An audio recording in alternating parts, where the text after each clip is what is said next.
ನಮಸ್ಕಾರ ಸ್ನೇಹಿತರೆ. Big boss ಮನೆಯಲ್ಲಿ ಜಗಳಗಳು ನಡೆಯುವುದು ತೀರಾ ಸಾಮಾನ್ಯ. ಆದರೆ ನಿಯಮದ ಪ್ರಕಾರ ಯಾವ ಸ್ಪರ್ಧಿಯೂ ಸಹ ಮತ್ತೊಬ್ಬ ಸ್ಪರ್ಧಿಯ ಮೇಲೆ ಕೈ ಮಾಡುವಂತಿಲ್ಲ.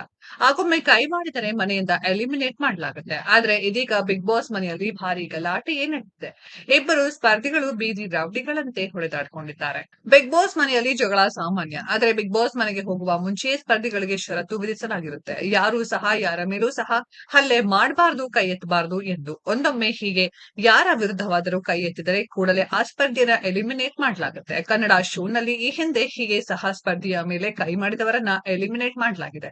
ಆದ್ರೆ ಇದೀಗ ಮತ್ತೊಮ್ಮೆ ಇಂತಹುದೇ ಒಂದು ಘಟನೆ ನಡೆದಿದೆ. ಆದ್ರೆ ಕನ್ನಡ ಬಿಗ್ ಬಾಸ್ ನಲ್ಲಿ ಅಲ್ಲ, ಬದಲಿಗೆ ತಮಿಳು ಬಿಗ್ ಬಾಸ್ ನಲ್ಲಿ. ತಮಿಳು ಬಿಗ್ ಬಾಸ್ ಸೀಸನ್ 9 ನಡೆದಿದ್ದು ಶೋ ಪ್ರಾರಂಭವಾಗಿ 5 ವಾರಗಳಾಗಿವೆ. ಮನೆಯಲ್ಲಿ ಹೆಚ್ಚಿನ ಸಂಖ್ಯೆಯ ಸದಸ್ಯರು ಇದ್ದಾರೆ. ಇದೀಗ ಇಬ್ಬರು ಸ್ಪರ್ಧಿಗಳ ಮಧ್ಯೆ ಜಗಳ ಶುರುವಾಗಿದ್ದು, ಈ ಜಗಳದಲ್ಲಿ ಇನ್ನು ಕೆಲವು ಮಂದಿ ಪಾಲ್ಗೊಳ್ಳುವ ಮೂಲಕ ದೊಡ್ಡ ಗಲಾಟೆಯಾಗಿ ಮಾರ್ಪಟ್ಟಿದೆ. ಇಬ್ಬರು ಸ್ಪರ್ಧಿಗಳು ಪರಸ್ಪರ ಕೈ ಮಿಲಾಯಿಸಿದ್ದು ಒಬ್ಬರ ತಲೆಗೆ ಪೆಟ್ಟು ಬಿದ್ದಿದೆ. ತಮಿಳು ಬಿಗ್ ಬಾಸ್ ಮನೆಯಲ್ಲಿ ಸ್ಪರ್ಧಿಗಳಾದ ಕಮರುದ್ದೀನ್ ಮತ್ತು ಪ್ರವೀಣ್ ರಾಜ್ ವಿರುದ್ಧ ಜಗಳ ಉಂಟಾಗಿದೆ. ಬಿಡುಗಡೆ ಆಗಿರುವ ಪ್ರೊಮೋದಲ್ಲಿ ತೋರಿಸಿರುವಂತೆ ಪ್ರವೀಣ್ ಯಾವುದೋ ವಿಚಾರಕ್ಕೆ ಕಮರುದ್ದೀನ್ಗೆ ಟಾಂಗ್ ಕೊಟ್ಟಿದ್ದಾರೆ.